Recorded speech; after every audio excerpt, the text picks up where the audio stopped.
So when we look at the overall scenario here, there are four things that come to my mind here. One, Asim Munir started this, he played out the game. Then he was told by the Air Chief and the Navy Chief, we're not ready. They assessed the situation very well, especially with the S-400s, and they know we have a offensive defense capability. They don't have enough ammunition beyond 7 days. They don't have enough aviation turbine fuel over 5 days. That's the situation in which the war starts. So they already start with a huge disadvantage. So they don't want a war. Now this explains it. They don't want a war. They know they are at a huge disadvantage. Absolutely. Why do you think these peacenik noises are coming out of Pakistan, Arnab? Precisely for this reason. We don't want a war. We don't want to fight. Absolutely. Look at the change in tone of Bilawal Bhutto. Sukkur में इसी सिंधु दरिया के साथ खड़े होके भारत को कहना चाहूंगा कि सिंधु हमारा है और सिंधु हमारा रहेगा। या इस दरिया से हमारा पानी बहेगा या उनका खून बहेगा। As far as what the defense minister said, I don't think that it's a secret that Pakistan has a past as far as extremist groups are concerned. And as a result of this, we have suffered. Pakistan has suffered. We've gone through wave after wave of extremism. We went through the Islamization and militarization of our society. I mean, this man's mother was killed by the Pakistan army. Yeah. She was shot by the Pakistan army. His grandfather was tortured and hung by the Pakistan army. This man is licking the boots of the same Pakistan army, and he has the gumption to tell us that if water doesn't flow down the Indus, blood will flow. Yes, blood will flow. Your blood.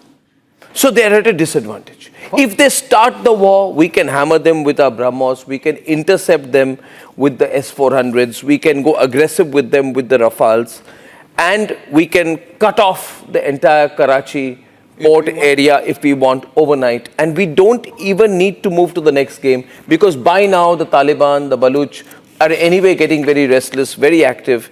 So we don't even have to move our integrated battle corps. We don't even have to do anything. The game is over. And the world is not going to come and help them. And your assessment is Turkey and China are not going in beyond No physical involvement. No physical involvement, no boots on the ground, some drones, some missiles, some that's ammunition. It. Some ammunition. But they're overplaying the support. Of course they are. You clutch every straw. A drowning man clutches at every straw. But the fact is, Arnab, the reality check is sinking into them. Not just the army and air chief are upset. The corps commanders are upset like hell. Why didn't you take us into confidence? He is one of the most unpopular chiefs in the Pakistan army. The Pakistan army split down the middle the day he arrested Imran Khan.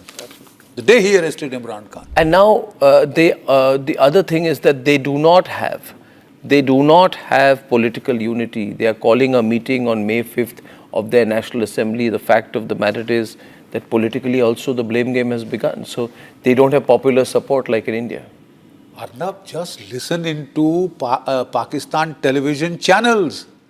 I have never seen such condemnation outright on the Pakistani TV channel. I mean, it's something to hear. It's something to hear. This man has bitten off more than he can chew.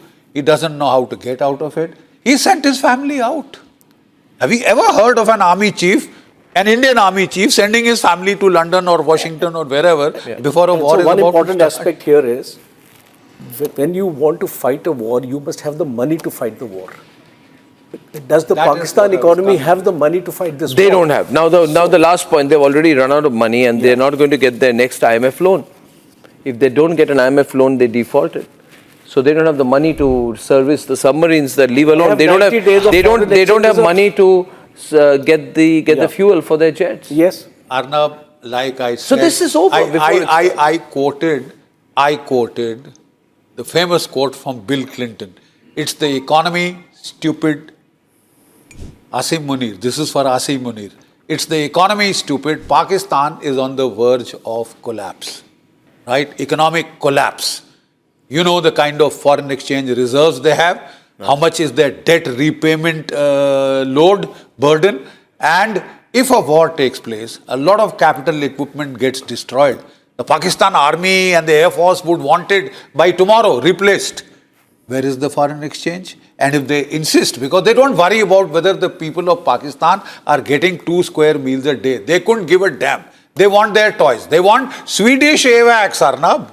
They want Swedish AWAC, no less. How can they even think of it? I mean, they do not have the money. I was looking at what we spent for the Rafale is equal to 1 year's budget for them. Yeah. But now they also have an internal issue because you got Khyber Pakhtunkhwa, you got Waziristan, you got Gilgit-Baltistan, you got Balochistan, which are going to break up. So, in a scenario now, let me take it beyond military to geopolitical.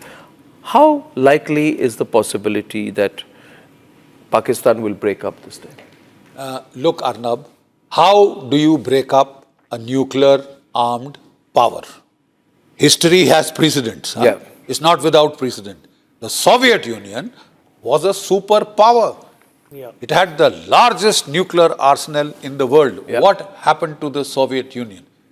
It suffered an economic collapse in 1990 and splintered into 15 states. Without a shot being fired. Yeah. If the Pakistani economy goes down the tube of history, given the fault lines that we see are visible for the world to see in Pakistan, Pakistan won't splinter into 15. It will splinter into 5. Balochistan, Sindhu, Pashtunkhwa, West Punjab, Syrikya. Okay. 5. These are the splintering, clearly visible fault lines, visible to the whole damn world. Yeah. This is what could happen if the Pakistani economy crumbles. You want to give it that push?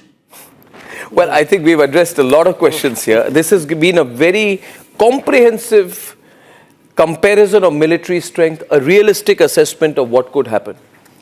Viewers, this is part of our Republic Defense series.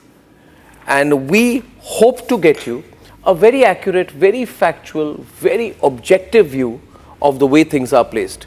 I believe you need to know our strengths. You need to know that we need to come together now. You need to have the knowledge. And therefore, with Republic Defense, we will be serving that in national interest for you. General Bakshi, thank you very much. General Kochhar, it's a pleasure to have you. This is it for now. I'll see you back.